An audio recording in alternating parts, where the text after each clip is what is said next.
Item 10.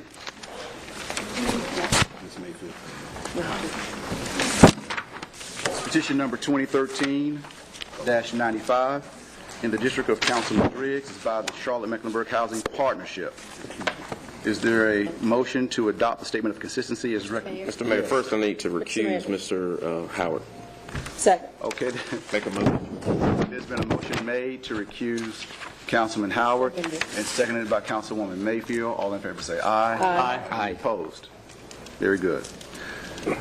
Now, of course, brings us back to the item read, 2013-95. Is there a motion to adopt the statement of consistency as recommended by the Zoning Committee and to approve this petition as modified? So moved. Move. Second. Motion made and properly seconded. There's discussion. Councilman Driggs. I believe there's been a lot of attention to this publicly, and therefore we should spend a moment to talk about it. I'd like to start by acknowledging a few things. For one, this has been approved by the staff, and the Zoning Committee also approved it. I would also like to acknowledge that the Charlotte-Mecklenburg Housing Partnership is a good manager of properties, and that the design of these buildings is good. Furthermore, this proposal does further a city policy seeking to achieve greater dispersion of housing. However, there is an inconsistency with the South District Area Plan. 2 members of the Zoning Committee voted against it, but most of all, area residents are strongly opposed, and I think that's evidenced here tonight, citing a long list of concerns. We therefore have a dilemma. How do we resolve it? I don't believe there's a cut-and-dried answer on a question like this. I think it's a case-to-case issue, and we need to look at the costs and the benefits. I would like to point out that over 2,100 people signed the petition opposing this development. 536 people registered at the September 17th information meeting, and of those, over 500 expressed opposition. I've also had, I brought along my book with the correspondence on the subject. I can tell you just about all of these messages pertain to concerns that were raised by area residents. I did receive messages also, as I believe we all did, in support of the petition, and there are people present tonight who do support it. I'd like to just look at some of the issues that the area residents did raise, and I think they can be categorized in 2 ways. For one, there were some that said that the costs of this are actually greater than is properly recognized by the petition. And cited mainly there was the compatibility of a multifamily structure like this with the single-family environment in which this site is located. There was discussion about traffic, and I know that the existing zoning allows for a daycare center with a higher volume of traffic than is expected from this. But the fact that it's less bad in terms of traffic doesn't necessarily make it good. The exit from this location is right across from the entrance to a school. One of the most vocal opponents to this proposal is the principal of that school, who has a concern about the safety of 750 students in her care. The road it's located on is Weddington Road, which is an old farm road. It's narrow. There is congestion there already every day with the school traffic. The traffic in the turn lane backs up into the main traffic lanes and stops everybody that's trying to get through. So we have a traffic situation there that I think needs to be recognized. Safety concerns have also been raised. Again, because of the congestion and the children at the school and the fact that we have a high-density site right across the street, people are concerned about the impact on home values. They're concerned about crime. The stormwater level is high. Parking, there is a concern that there might be an overflow from this rather small site into the adjacent school parking lot. And then on the schools. I just mentioned those briefly. They're typical of the issues that are raised by people here. The fact that they've been raised before doesn't mean that they aren't material. Other concerns that the area residents have raised are that this site is unsuitable, in fact, for this development, even though it passed muster in terms of the basic requirements. And there they point to the size and the shape of the lot. It's not particularly close to shops, offices, parks, or schools. There are no sidewalks nearby. There's no public transportation. It doesn't fit in with its surroundings. There isn't enough parking. There isn't much nearby employment. I don't think we should try to discuss all of these issues tonight. I just raise them, point them out as the things that were brought to my attention here. My own personal conclusion is the site is acceptable for the purposes of the housing partnership, but in no way exceptional. I think in view of the opposition that we have here and that we've seen throughout this process, it really ought to be exceptional. I would point out, too, there's a basic issue in that South Charlotte property is expensive. What the housing partnership can afford to buy within the constraints of its financial model is not going to be attractive as other parts of town. So there's a necessary compromise if you're trying to do this in South Charlotte, and I think that explains why this is not an ideal site.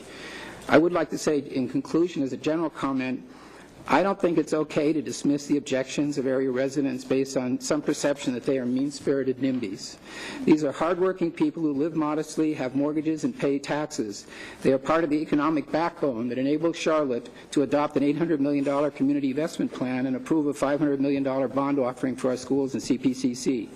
There will certainly be occasions on which the greater good requires that we overrule their objections, but in my view, this is not one of them. Thank you. Thank you, Councilman Driggs. Any other discussion? Councilman Smith. Mr. Mayor, fellow members of council, people in the chamber, there is tremendous political pressure to support this petition to promote social policy. I fear we've lost sight that this is a land issue. This is a poor site for the proposed use. Due to the lack of infrastructure, it will put undue demands on the community. Stormwater runoff, traffic congestion, a lack of public transportation, limited walkability, and overflow parking are all legitimate neighborhood concerns that we ought to take into consideration. As a body, we cannot let the noble intent of the Charlotte Housing Partnership outweigh the valid land use concerns presented by the neighbors. Thank you, Councilman Smith. I have Councilman Austin and then Councilman Autry.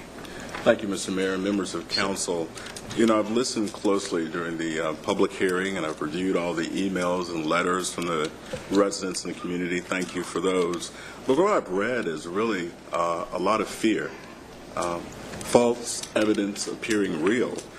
This project and this rezoning is a less intense use of the property. Currently, it's zoned for a daycare center, which really would impact traffic 4 times what the intent of the petitioner is. I really feel that the aesthetics, the enhancement that the petitioner is requesting and doing in this particular project will add value to the community. Above all, I believe that it achieves many of our overall goals. So the only thing that is left is fear of impact to our home values, fear that our schools will be overrun, fear that traffic will be impossible. I support this project, and I think it achieves many of our goals, and I hope the council will as well. Councilwoman Fallon, please. You know, I really do not understand why it's all right for someone to teach your child, to stop a bullet for you, to pull you out of a burning building, but not be able to live near you. Why? Why? These are the people that service you. If maybe we paid them differently, they wouldn't need help. But they do need help, and it is the obligation of this whole city to help these people. I am voting for it. Councilman Smith, please. People in the chamber ask that you try to be respectful of everybody on the dais. I have sat in your seat through some pretty hefty rezonings, and please, you may not agree with some of the decisions up here, but try to be respectful. I think it is important to note, Mr. Mayor, that the majority of the opposition for this project comes from the immediate stakeholders, and the lion's share of the support correspondence I received has been from folks that are outside of the immediate area. In fact, a lot of them have been outside of District 7, and I think that is something that we as a body should take into consideration, is that the lion's share of opposition comes from immediate stakeholders, and the lion's share of support comes from folks that are outside of the immediate area. Thank you. Thank you. And keep in mind, you're concentrated on land use. Right. Okay. Who do I have next? Councilman Driggs, please. Thank you. I think, Mayor, the point about the land use is precisely the issue, but we have a certain lack of symmetry here in the sense that the impetus behind this is a larger policy impetus. The land use questions are local, and I think I really do resist the characterization of the people who are protesting this, many of whom I've met, as people who have no sympathy with public safety workers or who are these NIMBY types. People have concerns about their neighborhood. They have concerns about safety on this street, which is very crowded. We have a number of traffic issues we need to address in South Charlotte. They have concerns, I think, that are valid about whether a multifamily development on that site is going to positively impact the value of their homes.